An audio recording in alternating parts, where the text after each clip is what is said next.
It seems that the almighty Russia, the country that's been trying to forcefully seize Ukrainian territories for years, is now ready to willingly give up the territory it gained with a nice little bow attached to it.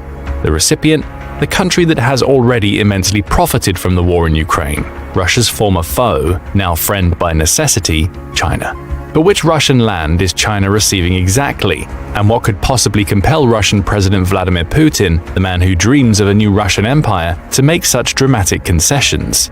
You'll find the answers to these questions and many more in this video. The answer is the Tumen River, the 324-mile-long Asian river that serves as a natural boundary between China, North Korea, and Russia. The Tumen River originates on the 9,022-foot-high Mount Pektu, the highest peak of China's Changbai Mountains. It then flows through rugged gorges, first east-northeast to the North Korean city of Hworyong, then north to Onsong, and finally southeastward until it reaches the Sea of Japan. The idea was first floated in May 2024, when Putin visited China and met with its president Xi Jinping.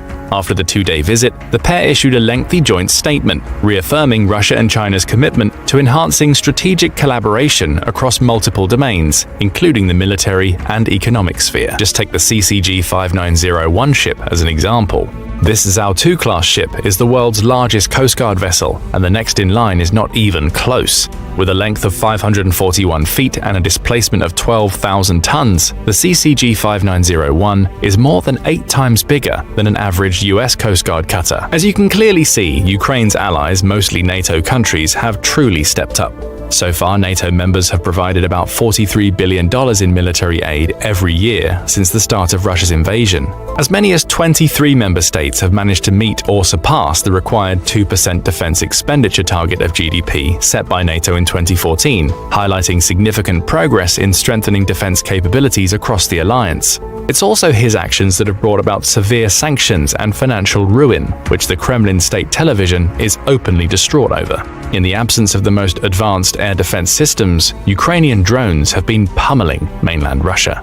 Some of the more recent targets include the Morozovsk airfield in Rostov Oblast on June 14th, with at least 70 drones. Owing to the success it had with drones, Ukraine is now mass-producing these strike vehicles, according to Herman Smetanin, the Director General of the state-owned Ukrainian defense industry company. Smetanin added that this surge in production is made possible with donations from private individuals.